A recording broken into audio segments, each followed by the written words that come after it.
ఏంటబ్బా దుంపకూర అనుకుంటుండ్రా? ఇది వచ్చేసి శామగడ్డ కర్రీ. మా ఇంట్లో అయితే మాత్రం అస్సలు ఇష్టంగా తినరు. కానీ ఎప్పుడన్నా ఒకసారి ఇట్లా ట్రై చేస్తే మాత్రం ఇష్టంగా తింటారు. ఇది వచ్చేసి చాలా సింపుల్ శామగడ్డ కర్రీ. మస్తు టేస్ట్ ఉంటుంది. ఫస్ట్ అయితే మాత్రం ఆనియన్, టమాటా అయితే కట్ చేసి పెట్టుకున్నా. ఇక్కడ వచ్చేసి శామగడ్డ ఒక విజిల్ వచ్చిందాక ఉడకబెట్టి పెట్టుకున్నా. ఎక్కువ 1 విజిల్ కంటే ఎక్కువ పెట్టుకోవద్దు, చాలా మెత్తగా అయిపోతాయి. ఫస్ట్ అయితే మాత్రం ఒక కుక్కర్ పెట్టుకొని కొంచెం ఆయిల్ వేసుకొని ఆవాలు, జీలకర్ర, ఎండుమిరపకాయలు ఈట వేసుకోవాలి. ఆ ఈట కొంచెం వేగిన తర్వాత ఉల్లిగడ్డ వేసుకోవాలి.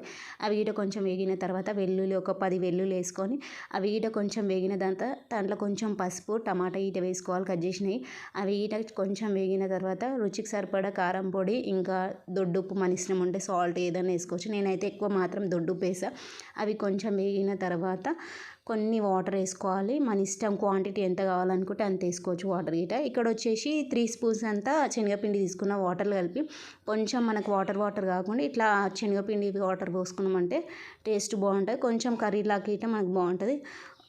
శనగపిండి ఇట వేసుకున్న తర్వాత మనం కట్ చేసి పెట్టుకున్న చామగడ్డ ఉంది కదా, అప్పటికే మనం కొంచెం మెత్తగా ఉడికిపోతాం. మనం ఎక్కువ ఏమి ఉడకనట్టని అవసరం ఉండదు.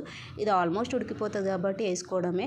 ఇవి ఇట కొంచెం వేసుకున్న తర్వాత కొంచెం ఒక 10 మినిట్స్ బాగా మగ్గనియాలి. బాగా మగ్గనిచ్చినంత కట్ చేసి పెట్టుకున్న కొత్తిమీర గిట వేసుకొని ఒక 10 మినిట్స్ ఉంచితే చాలు. స్మెల్ అయితే మాత్రం గుమాయిసే. ఇది వచ్చేసి వేడి వేడి అన్నంలా, జొన్న రొట్టెలకైనా భలే ఉంటుంది. ఒక్కసారి ట్రై చేయండి. వీడియో మాత్రం నచ్చితే లైక్ అండ్ సబ్స్క్రైబ్.